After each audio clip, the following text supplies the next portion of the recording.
بسم اللہ الرحمن الرحیم۔ میں امریکہ سے شسینہ۔ پاکستانی نیب کے ایک افیسر کامران خان اپنے بیٹے کے علاج کے سلسلے میں امریکہ میں آئے اور پھر اپنی پوری فیملی کے ساتھ یہیں رہائش پذیر ہو گئے۔ میری ان سے ایک ملاقات ہوئی اور انہوں نے مجھے بتایا کہ وہ ایک مقامی گیس اسٹیشن پہ کام کرتے تھے جہاں ایک امریکن عورت بھی ان کے ساتھ کام کرتی تھی۔ وہ کہنے لگے کہ وہ چند دنوں سے کافی پریشان تھی، تو میں نے ایک کولیگ ہونے کی حیثیت سے ان سے پوچھا کہ تم کیوں پریشان ہو؟ تو اس نے بتایا کہ میری بیٹی 18 سال کی ہو گئی ہے لیکن ابھی تک اس کا کوئی بوائے فرینڈ نہیں ہے۔ تو کامران صاحب نے کہا یہ تو بہت اچھی بات ہے۔ تو اس نے بولا کہ ہو سکتا ہے آپ کے معاشرے کے لیے اچھی بات ہو لیکن ہمارے معاشرے کے لیے یہ اچھی بات نہیں ہے، کیونکہ میری بیٹی کا 18 سال کا ہو جانا اور ابھی تک اس کا کوئی بوائے فرینڈ نہ ہونا ہے، اس کا مطلب یہ ہے کہ میری بیٹی میں کوئی فالٹ ہے جس کی وجہ سے کوئی لڑکا ابھی تک اس کے ساتھ نہیں ہے۔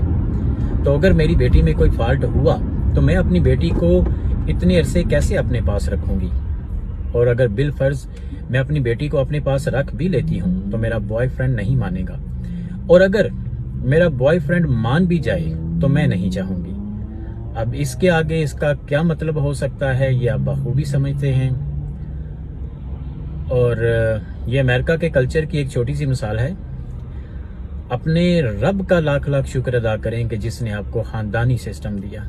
خاندانی سسٹم بہت پیارا، بہت خوبصورت سسٹم ہے۔ اس سسٹم کو اپنے بچوں تک منتقل کیجئے، آپ بھی خوش رہیں گے، آپ کی آنے والی نسلیں بھی خوش رہیں گی، اور سب سے بڑی بات محفوظ رہیں گی۔ جزاک اللہ۔ انہی ممالک کی بات کر رہا ہوں جن ممالک کو آپ اپنا مائی باپ سمجھتے ہیں۔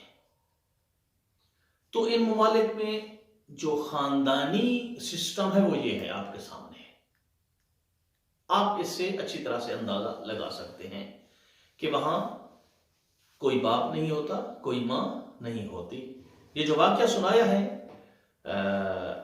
آپ نے بھی سنا ہے، میں نے بھی سنا ہے، تو اس سے یہ ظاہر ہوتا ہے کہ والدین اپنی اولاد سے کچھ عرصہ بعد نفرت کرنا شروع کر دیتے ہیں، یعنی اولاد والدین کے اوپر بوجھ بن جاتی ہے۔ کیوں؟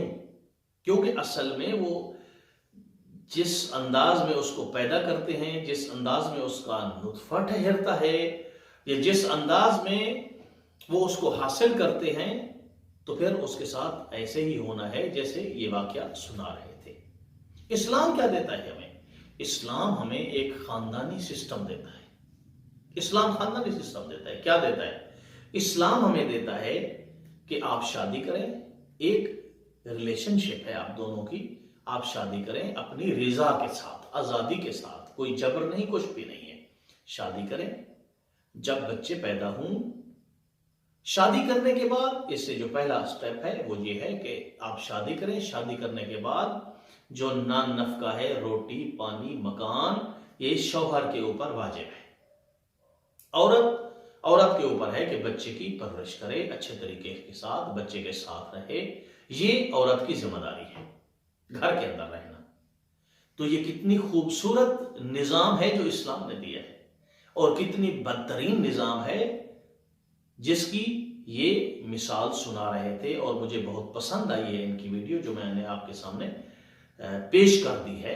تو ان چیزوں کو دیکھا کریں اور سنا کریں کہ پھر جا کے فرق محسوس کیا کریں کہ اسلام ہمیں کیا دیتا ہے، پھر جا کے فرق محسوس کیا کریں کہ اسلام ہمیں کیا دیتا ہے، اور اسلام کے مقابلے میں جو طاقتیں موجود ہیں وہ ہمیں کیا دے رہی ہیں، ہمارے خاندانی نظام کو کس قدر پاش کیا جا رہا ہے۔